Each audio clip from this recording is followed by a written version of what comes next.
Hello everyone, welcome to my channel. Please subscribe and keep watching more details. Gold Rush. Do Rick Ness and Parker Schnabel hang out? When the Gold Rush stars arrive in the Yukon, do they get together? Do Rick Ness and his former gold mine boss Parker Schnabel hang out? Rick Ness recently revealed whether he hangs out with the guy who got him started in gold mining. Here is the latest news on the Discovery gold mining stars. Two Gold Rush stars Rick Ness and Parker Schnabel hang out.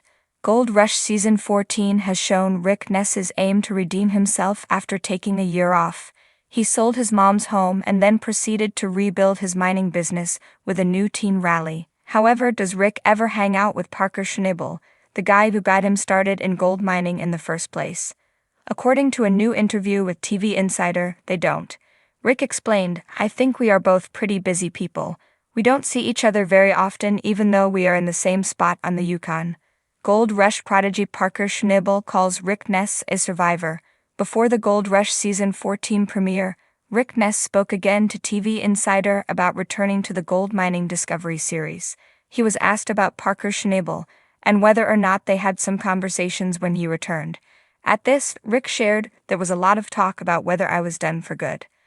A lot of people believe that. He told me he heard a lot of that, but his response was always, 'Rick is a survivor, you're going to see him back here.'" Next, Rick shared how it affected him emotionally. "That honestly was touching. I've had my ups and downs with Parker, but ultimately I've spent a lot of time with him. He knows me. He knew I was coming back, so it was really nice." Rick Ness has named the future Mrs. Ness. Although Rick Ness has been focusing his interviews on Gold Rush and his season of gold mining, his social media has blown up over some big news. Rick has recently revealed that he is once again engaged to Lise Emery, and she is the future Mrs. Ness. However, he is not sticking around to make wedding plans. Instead, he has left Arizona and is heading up to the Yukon to prepare for another mining season. In the rugged, gold-laden hills of the Klondike, the sun dipped low, casting long shadows over the bustling activity of the mining camps.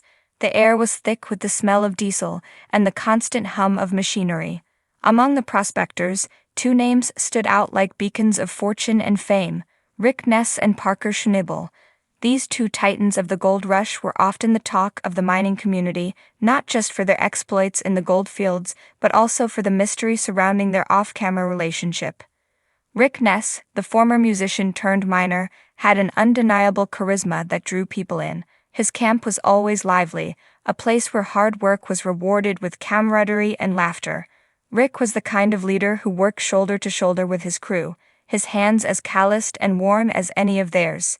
His journey from the bassist of a rock band to a respected gold miner was nothing short of extraordinary, and his team admired him for it.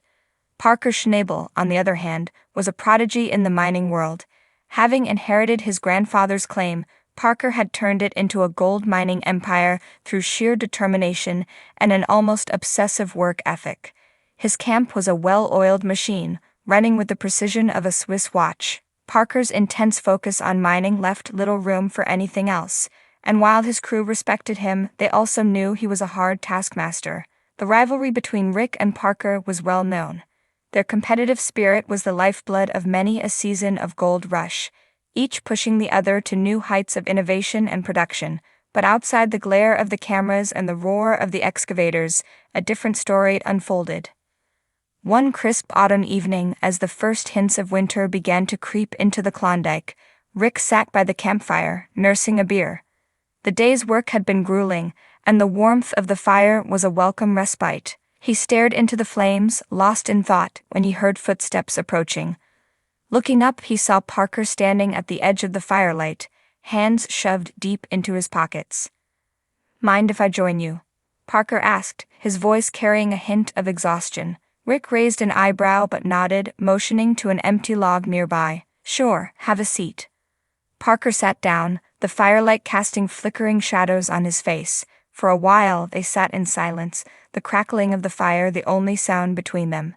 It was a rare moment of peace in their otherwise chaotic lives. "Been a tough season," Parker finally said, breaking the silence. Rick nodded. "Yeah, it has. But we've seen worse." Parker glanced at Rick, a small smile tugging at the corners of his mouth. True. You remember that wash plant disaster a few years back? Rick laughed, a deep, hearty sound. How could I forget?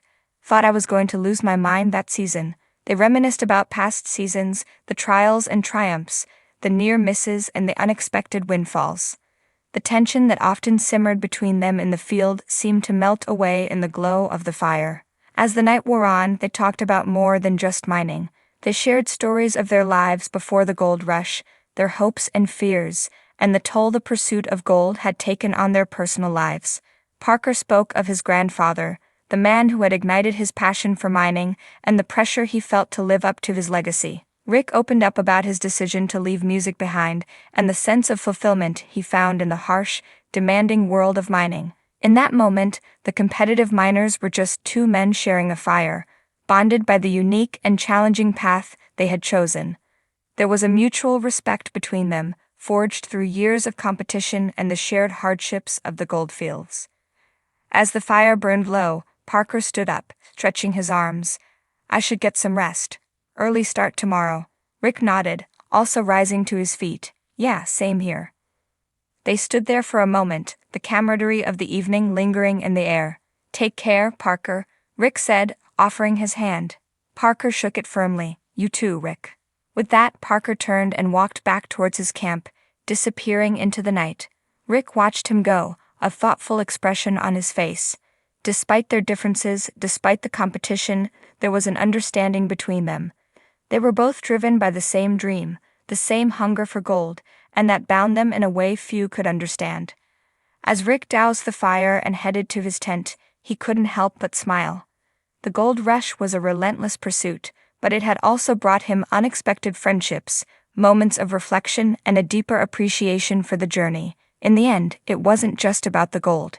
It was about the people, the stories, and the shared experiences that made the Klondike more than just a place to mine. It made it a place to live, to dream, and to find a bit of gold in each other. Gold dust sparkled in the light of the fading sun, casting a golden hue across the sprawling landscape of the Klondike. The air was thick with the tang of earth and sweat, the unmistakable scent of the gold rush. It was a world where fortunes were made and lost in the blink of an eye, and friendships were forged in the crucible of hard labor and relentless ambition. Rick Ness, with his rugged charm and unyielding determination, stood at the edge of his claim, surveying the day's haul. His crew, a motley assembly of dreamers and doers, bustled around him, their faces streaked with dirt but lit with the fire of hope.